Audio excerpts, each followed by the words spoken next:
Before the end of my turn, I'll cast Crimson Whiffs on Feather. I'll get another monk token, draw a card, and attack you with Feather. On your turn, I'll cast Crimson Whiffs again on Feather. Haste doesn't matter, but I get to draw another card. I'll do this on your turn, and your turn too. On my turn, I'll play Mirrorwing Dragon, cast Crimson Whiffs on Mirrorwing Dragon, attack with all my creatures, and cast Fists of the Flame on Mirrorwing Dragon. Good game. Welcome back to the Ultimate Guide series with the Ultimate Guide to Feather the Redeemed. In this series, I focus on decks that I own, play, and love. Feather the Redeemed allows you to use instant sorceries over and over again for value, drawing cards, protecting her, buffing her up, as well as creating tokens and a great army. And hopefully that army will take you to a win. Before we find out how my deck works, let's find out a little bit more about Feather, the actual character.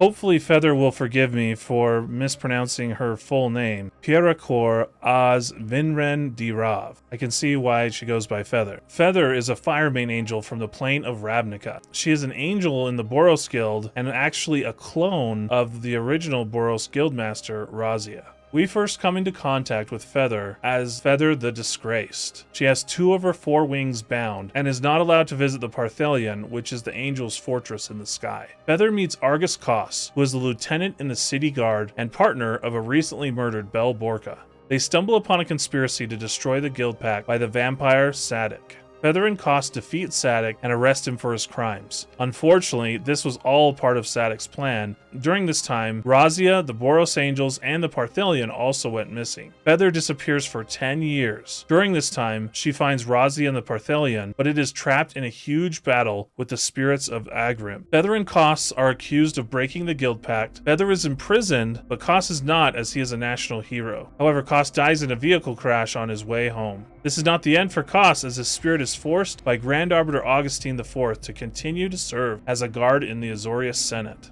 Eventually, the ghost of Sadik breaks its imprisonment, finds and kills Razia, and pilots the Parthelion and crashes it into the Azorius Senate building. After all of this, Feather brings Kos back one more time to be her spirit officer of the Wojek.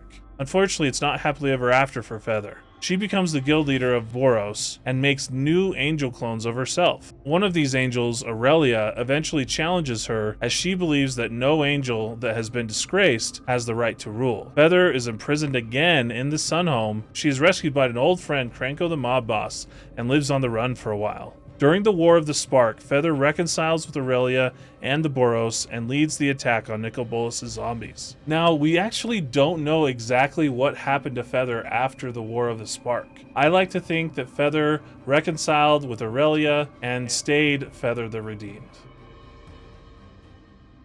Feather came out as a character way back during the first Ravnica book and set. However, the only official card Feather ever received is Feather the Redeemed from the War of the Spark set. War of the Spark was a Planeswalker-focused set, but that didn't stop the popularity of Feather. Feather is consistently in the top 100 most played commanders, and there are a few different ways of building her that we'll talk about later. My Feather deck is one of the 2 commander decks that I decided to bling out, as they say. It's something that I have slowly done over the years, and if your budget allows, I encourage you to do this, as it adds another level of enjoyment anytime you get to play with the deck. Feather's main ability reads, whenever you cast an instant or sorcery spell that targets a creature you control, exile that card instead of putting it into your graveyard as it resolves. If you do, return it to your hand at the beginning of the next end step. Other than flying, as an angel should, this is the only ability that Feather has. However, there is a lot of fun to be had in just these couple sentences. First off, white and red are interesting colors for a Spellslinger ability. Spellslinger means something that focuses on casting a good number of instant or sorceries. The fact that this is a Boros and not Izzet commander is part of the fun too. Second, this ability works when targeting any of your creatures, so you don't have to focus on just Feather for these abilities. Another value is the fact that you own the abilities when this resolves, allowing you to prevent the spell from being exiled to other effects.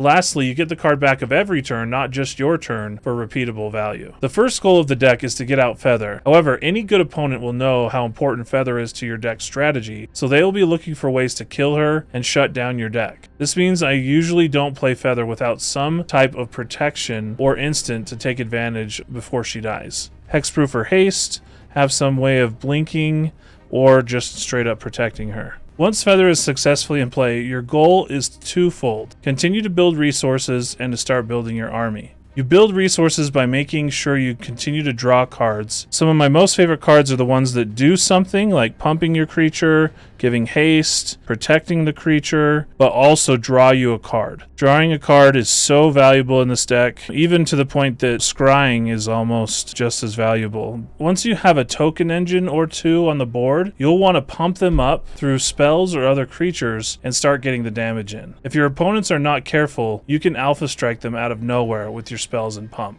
The alpha strikes are made possible by the MVPs of the deck: Zada, Hedron Grinder, Mirrorwing Dragon, and Precursor Golem. Mirrorwing Dragon and Zada affect all of your creatures. Precursor Golem just affect other golems. With Feather on the battlefield and one of these creatures, any of your spells become almost game enders. You're going to be drawing tons of cards, pumping all your creatures, making tokens. It is a great time to be a Feather player. This deck's weakness is being susceptible to wraths as well as Feather being killed often. As long as you can focus on building enough resources though, you have a good shot of swarming in for the win. One of my favorites secret text of the deck is actually Indomitable Creativity, where you can target their creatures and your creatures to cycle through your tokens for better creatures, as well as remove some of their problems or their threats on their board, and you can do that every turn. A secret commander of the deck is Velomachus Lorehold. He does a lot with Spellslinger. Doesn't quite get there like Feather does, but he's one of my favorites in the deck. I don't think there's a cEDH Feather deck out there that can really compete at the highest levels, but you can really push the power level of this deck by playing the combo version. It uses a lot of the Boros creature combos using Aurelia, Kiki Jiki, and the extra attack creatures or Helm of the Host to combo and win. This deck can also be ran as a budget deck very easily by swapping out some of the more pricey mana rocks for 2 and 3 mana value mana rocks.